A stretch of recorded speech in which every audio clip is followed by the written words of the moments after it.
Hi, I'm Sean Gannon, and this is Minute Math. And today we're learning about arithmetic sequences as linear functions. In this video, we're going to discuss identify an arithmetic sequence, then we're going to identify a non-arithmetic sequence. We're then going to write a function for an arithmetic sequence. We're then going to model growth with an arithmetic function. Then we're going to solve for a term number. And lastly, we're going to graph an arithmetic sequence. So, with all this arithmetic sequence stuff, when you're ready, let's get started. Determine whether the sequence is arithmetic. If it is, find the common difference. We have our sequence here, 5, 9, 13, 17, 21. That's all that's given to us. Well, if it's arithmetic, we have a common difference between each of our terms.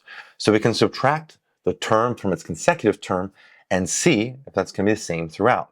So we have a 9 minus a 5 gives us a positive 4. Then we're going to go 13 minus a 9. That also is a 4. Then 17, next one down, minus the previous term, 13. That's a difference of 4. And 21, lastly, minus 17 has a difference of 4. You can also think of it as like we're adding 4 each time, moving 4 from each term to the next one. So our common difference here, sometimes we write it as a D value. Common difference here is going to be a 4. That's our common difference. And again, since the difference between each term is the same, difference of 4 in this case, we know it's arithmetic, and so we can find that common difference, which we did, which is 4. Determine whether the sequence is arithmetic.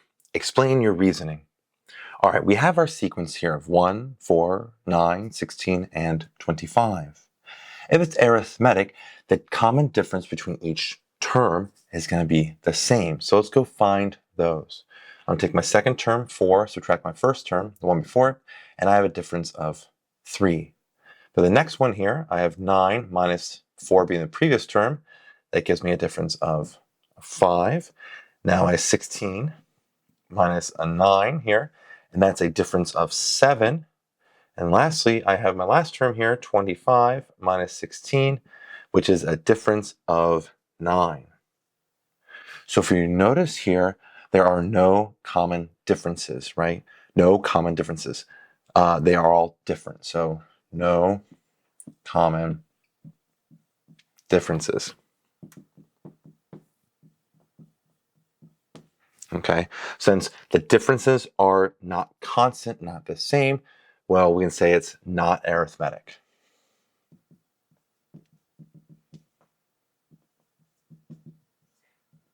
And so our sequence here is not arithmetic because we had no common difference throughout from between each of our terms.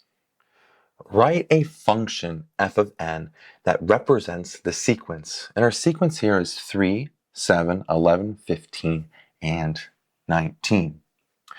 I first want to apply and find our common difference. And we're going to be using our formula here to find our arithmetic sequence. So the common difference, we're adding a 4 between each term. 3 to 7 is a plus 4. 7 to 11 is a plus 4. 11 to 15 is a plus 4. So each term as we go up from 15 to 19 is a plus 4. That gives us the common difference between each of our terms. That's going to be our D value. Our D value is a 4. Okay, that's the common difference. Our A value is our first term. In this case, it is 3. It's given to us. So now we can apply our formula here that represents our sequence. If it's an arithmetic sequence, f of n equals a plus parentheses n minus 1 times d.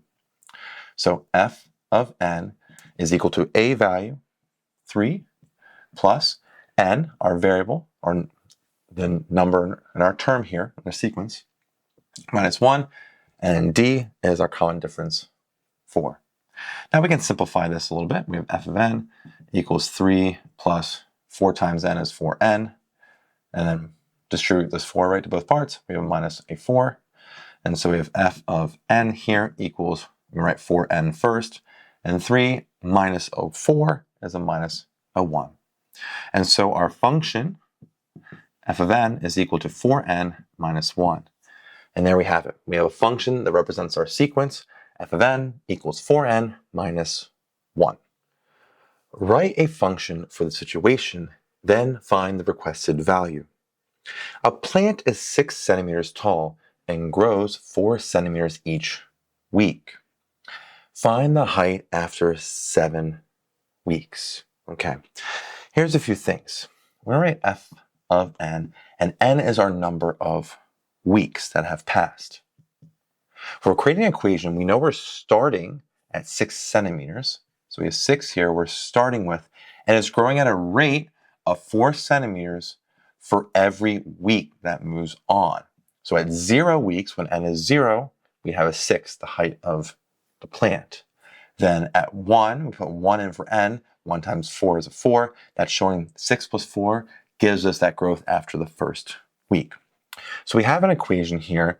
We can write it without the parentheses. F of n equals, if you want to write like this, 4n plus 6, and put the variable first. So find the height after 7 weeks. We're going to put 7 in for n. So f of 7 here is equal to 4 times 7 plus 6. It's much easier once you have the equation. You can find that value just by plugging it in. So we have f of 7 here. 4 times 7 is a 28. We add 6 to that. And f of 7 is equal to 28 plus 6, which is a 34. So the height after 7 weeks is 34 centimeters. So the plant has a height of 34 centimeters after 7 weeks. Write a function for the situation. Then determine when the value is reached. A person starts with $100 and saves $20 each week. When will they reach $500? Let's write a function here. Let's let f of n represent how much money our person has here after n number of weeks. Okay, we don't know what that is yet. Well, that function, it tells us here they start with $100, and then for every week, they're saving another $20. So we have 20 here times n, which is the number of weeks.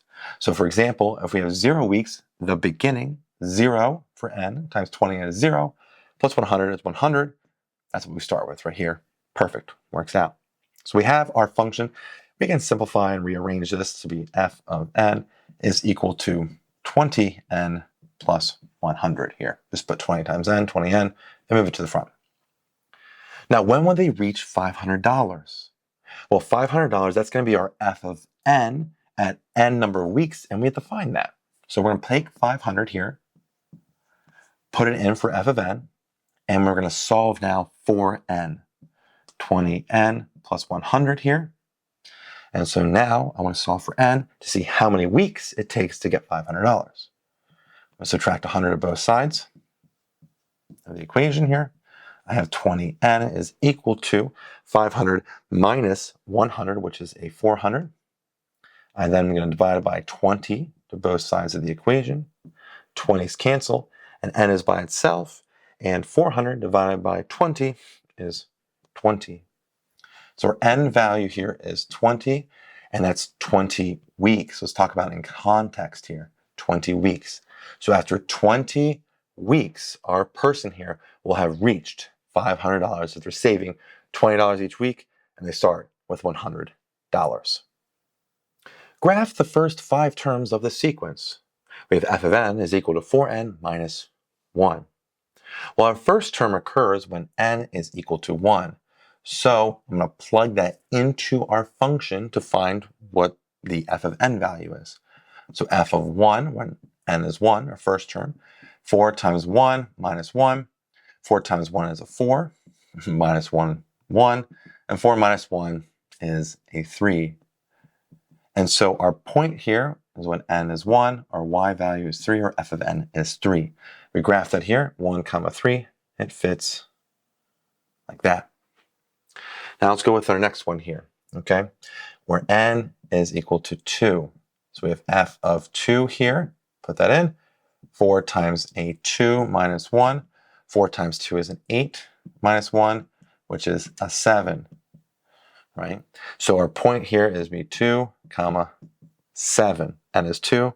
Our output was 7 here. So 2 is 7, and that's about here. Or scale me a little lower. N equals 3. The next term, f of 3, is equal to 4 times 3 minus 1. 4 times 3 is a 12, minus 1. That comes out to be 11. So n is 3, 3, comma, 11 here. So we can plot that point, 3, 11. That's going to be below the 12, right around here.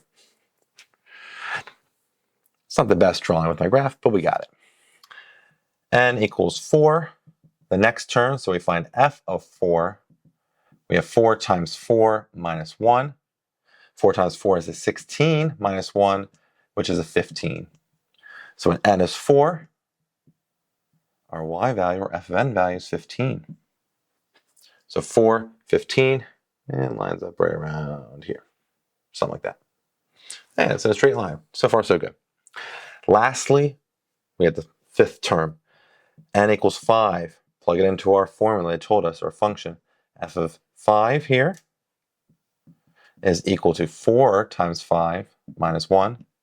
4 times 5 is a good old 20 minus 1. And 20 minus 1 is a 19. And so our point here is 5, comma, 19. So when n is 5, y value is 19, just above the 18, somewhere right around here. And since this function is a linear function or sequence, right? We just have, in a sense, if we graphed it, if without the sequence, there's a linear function, be a straight line, our points should be in a straight line, which they relatively are. So now we have graphed the first 5 terms of our sequence. F of n is equal to 4n minus 1. I hope you learned something here about arithmetic sequences as linear functions. And as always, thanks for watching.